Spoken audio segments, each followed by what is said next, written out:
Hey, what's up, Altaloma? I think I told you yesterday we were going to do this, and so here we are. Hope you're doing well today. Hope that went okay yesterday. If you have questions, text me some questions. But what are we doing today?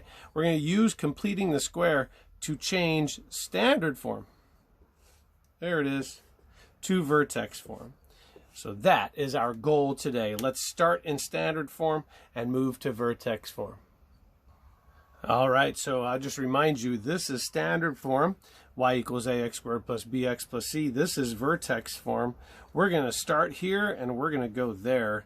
You might remember we went the other way earlier where you had to expand that without killing puppies, distribute the a, and then add the k. But now we're going from top to bottom, so a little bit different. And it does require completing the square, and that should be kind of obvious right there. We need to complete the square and be able to factor it and get that. Let me show you how to do this. Okay, so you're pretty familiar by now with the two column steps example. Here we go. So this gets a little bit tricky at times, not all the time. Sometimes it's easy. This one's kind of easy actually, but some of the others can get a little tricky. And it gets tricky when a is not equal to 1. In this case, a equals 1, so it's not bad. But remember, this is standard form. We're going to change it to vertex form. So what's step 1? Step 1 is to just group together the first two terms. So group first two terms, because that's what we're going to use to complete the square. All right, so now that I've done that, this is where it gets tricky. In this case, we don't need it, but we will in a minute. And it's going to be if a does not equal 1, factor it out. That's an important thing. In this case, a equals 1, so I don't have to. But if it didn't, I'd have to factor a out. I'll show you an example in a minute of how to do that. Then what we're going to do, well, number 3, what you do is you complete the square right here. So complete the square.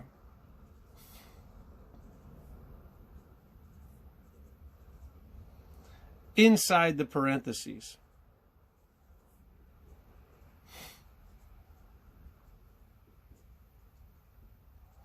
Like this. I got to take a look at this x squared plus 8x, and this is what I'm completing the square with. So if I wanted to do it, it'd be like this. I'd get y equals x squared. I keep this like this, plus 8x plus, what do I put there? Well, I'm going to figure that out.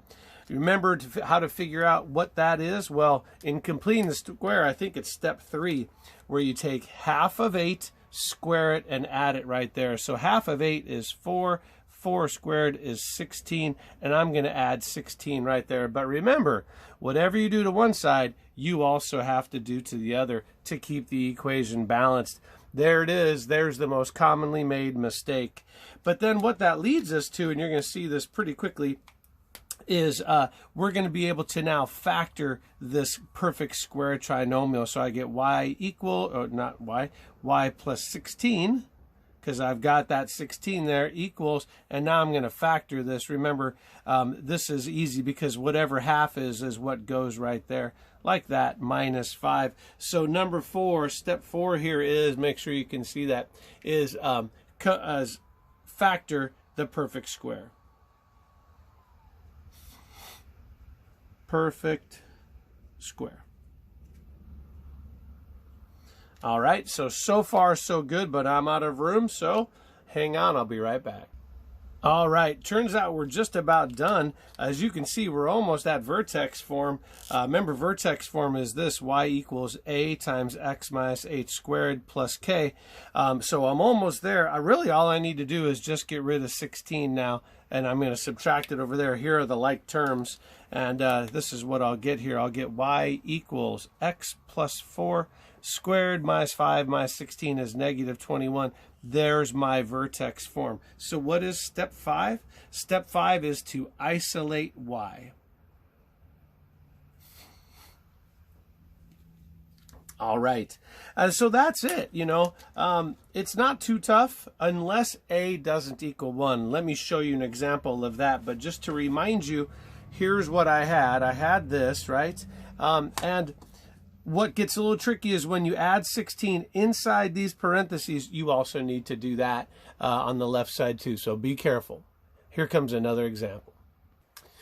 Okay, so here's another example. And in this case, as you can see, A does not equal 1. I'm going to have to deal with that. Let me show you how we deal with that. Let's go through our steps. We're going to group these together. Boom, there's the first two. The second thing, I got to factor out A. Even if it doesn't work, remember it's division. So if I got to factor a 2 out, this, of course, is 5x. Going to leave myself a little space right there because I got to complete the square.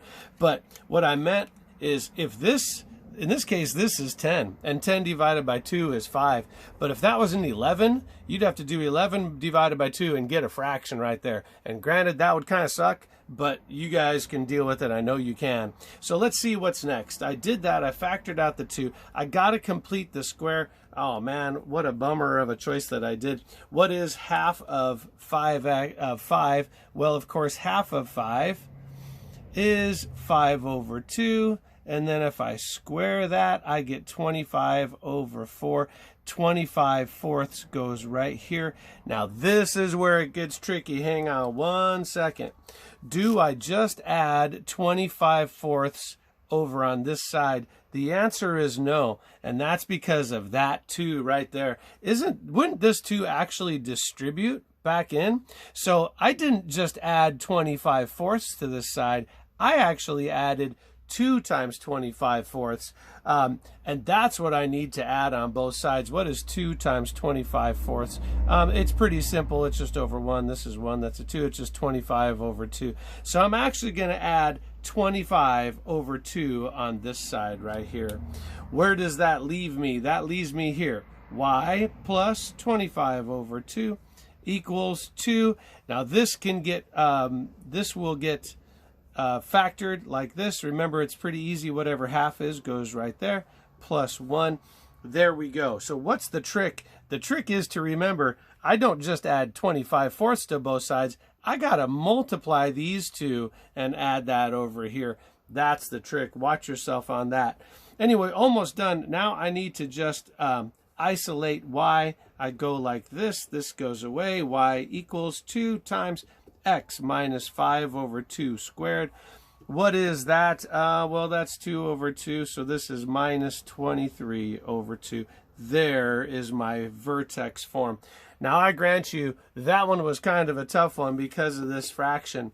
But what was the point of this example? Well, one was to show you we can deal with fractions. The other one is, when you add this in here inside the parentheses, you're actually adding 2 times that to the right side, so you need to add 2 times that to the left side. Why is it 25 over 2 instead of 25 over 4? Because I multiplied by 2 and got that 25 over 2.